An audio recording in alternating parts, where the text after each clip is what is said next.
好，我是 James， 这里是 GameFi Whistle。首先声明，本频道不构成投资建议，币圈有风险，入市需谨慎。那今天是6月22号啊，大家还记得什么日子吗？对，是 Dogami 开盲盒的日子啊！我在 Twitter 上有讲啊，我买了4个盒子，看吧，都在这里了啊！今天来直播一下开箱啊，顺带说一下 Dogami 近期的一些算是大动作吧啊，供各位参考一下。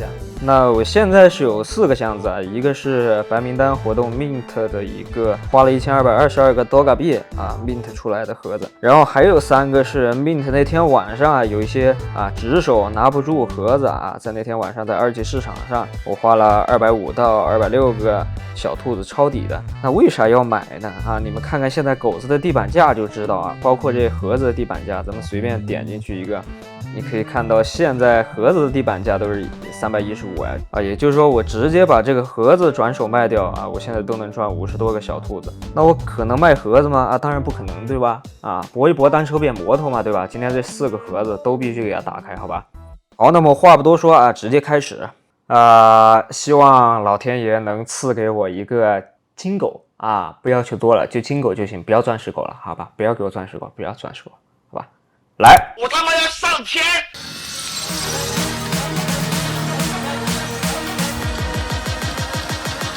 我就行，来个金狗就行。 No。说实话，当我看到这个标的时候，我的内心是有点难受的。所以这是个牧羊犬哈，行吧，行吧，好吧。这是排序啊，排在800多个啊，行吧，行吧，行吧。我们再来看看另外一只狗狗啊，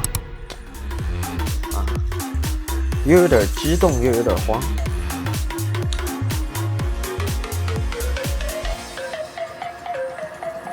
来吧，随便啊，童狗，童狗，我喜欢童狗，行了，行了，行了，就童狗嘛。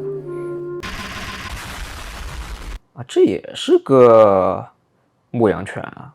啊，这个好像比刚才那个要可爱一点啊。看看排序500多，也一般般吧，对吧？也一般。Round 3，给我童狗，给我童狗，好吧？童狗，童狗，我只要童狗，我不要其他的。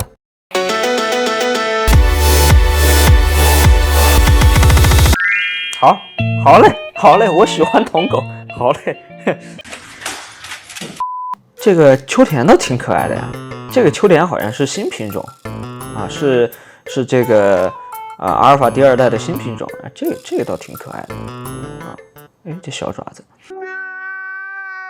好，最后一个箱子啊，这个箱子我也一定要铜，好吧，不要给我其他东西，我只喜欢铜。咱们凑4个铜来打麻将，好吧，不要来银或者金啊，来了我当场把这个电脑屏幕吃掉啊，不要给我来这些有的没的，我只要铜。好吧，给我铜。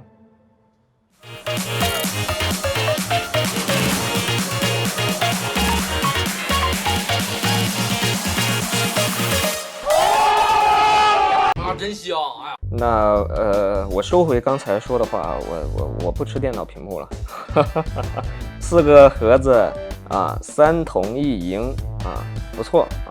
行，那咱们开箱结束啊，现在收拾一下心情啊，聊一聊 Dogami 最近的一些大动作吧。那视频后面呢，我也有个小福利送给各位 Dogami 的持有者哈，大家看到后面。OK， 那我们下面来聊一下最近 Dogami 有哪些大动作啊？首先呢，最重要的就是白皮书更新了啊，最核心的改动就是这个 breeding。啊，也就是繁殖系统。那老版本的繁殖系统呢，大家还记得吧？就是小狗生出来之后啊，父母要拍卖竞价啊，价高者获得小狗。那这个模式呢，我当时就觉得怎么说呢？啊，很不合理啊。因为越有钱的玩家呢，肯定狗就越来越多，对吧？他有钱的话，他永远竞价都能获得狗狗，那这样子就很不公平。那现在新版本呢，就改善了这一情况啊，取消了竞价，那改成了什么呢？只有母狗才可以获得小狗啊，啊，公狗呢只能获得 Doga 币啊，有点像离婚啊，孩子归我啊，财产归你。哎，那有人可能就会想了啊，这样一改动，是不是母狗在后续市场上价格就肯定会高于公狗啊？因为母狗才能拥有产出的小狗嘛，对吧 ？NFT 是属于母狗的拥有者的。那其实呢还真不一定，因为这一次呢还引入了一个概念，就是母狗会随着生育次数的增加，要支付的繁殖费用是会越来越高的啊。这个价格还跟父母双方的稀有度有关啊。你可以在白皮书里看到，这个繁殖的基础费用等于母狗的这个稀有度价格加上公狗的稀有度价格。那当你把这两个相加算出繁殖基本费之后啊，那繁殖的总费用等于多少呢？等于这个繁殖基础费加上繁殖基础费乘以 breed count rate 啊。那 breed count rate 就是我刚才提到的啊，母狗随着它繁殖的次数越来越多啊，它的这个要支付的费用是越来越高的啊，它有一个这样的费率在这个地方可以计算。当然，大家看这么多的这个图表啊，各种算法啊，是不是头都大啊？没关系啊，我给大家做了一个表，你只需要在这里填入啊，公狗稀有度是什么，母狗稀有度是什么啊，从黄铜、白银、黄金、钻石啊这4个属性。这里就会自动计算出啊母狗的这个育种成本啊，就是你繁殖7次总共要花费多少。可以看到，如果是2只黄铜狗啊，如果你的狗狗是一只母狗的话，那你要支付的总共的育种费用是43500个 Doga 币。那么平均下来的单只均价，我也给你算好了。那如果你是公狗呢啊，你可以看一下你合计会收到多少的 Doga 币。那通过这张表你能得到一些什么信息呢？那如果你有一只公狗啊，你也可以算出来，你繁殖7次啊，总共可以获得7000个 Doga 币。所以说呢，无论你是拥有一只母狗狗还是一只公狗狗，你都可以得出你需要在繁殖中支付多少，或者说是获得多少。那么后续呢，我会把这张表格放在我的 Telegram 社群里啊，供大家使用啊。因为不少朋友可能也开了几只狗啊，有公狗有母狗狗，那么怎么样去搭配啊？你是留下哪几只狗来保证后续的繁殖的收益是最大化的啊？那么你可以通过这张表来计算一下啊。对了，可能有朋友想看一下钻石哈，咱们来看一下2只钻石狗它的成本是多少啊？2只钻石狗母狗狗需要支付的总价是348000个 Doga 币啊，非常的离谱。所以说钻石狗虽然贵啊，但是生育成本也是很高的呀。那么除此之外呢，你还可以看到 Doga 币最近还做了一些动作啊，比如说呢，他们在 The Sandbox 上买的地啊，最近也在设计游戏的阶段了。另外呢，他们的手游界面啊，也在设计开发中啊，可以看出来还是挺像模像样的啊。另外呢，就是狗狗的房子啊，也在开发中。那总体来看呢 ，Doga 的项目方也是在做实事儿的啊。那我也期待在接下来的1-2个月之内啊，能够尽快玩到他们的阿尔法版本。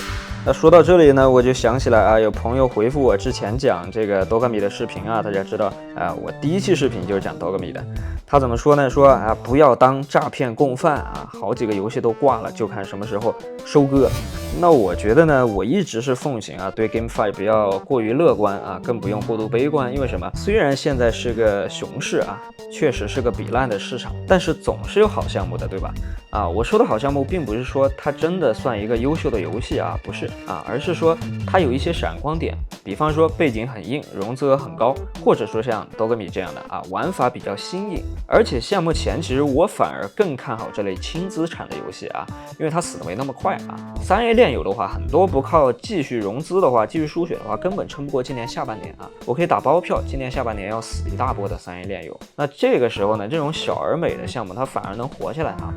咱们看个数据啊 ，Doga 在 Object 上，那总共有12000个 items， 只有200来个在挂单，所以你可以看出，虽然它体量很小啊，但是钻石首饰真的多。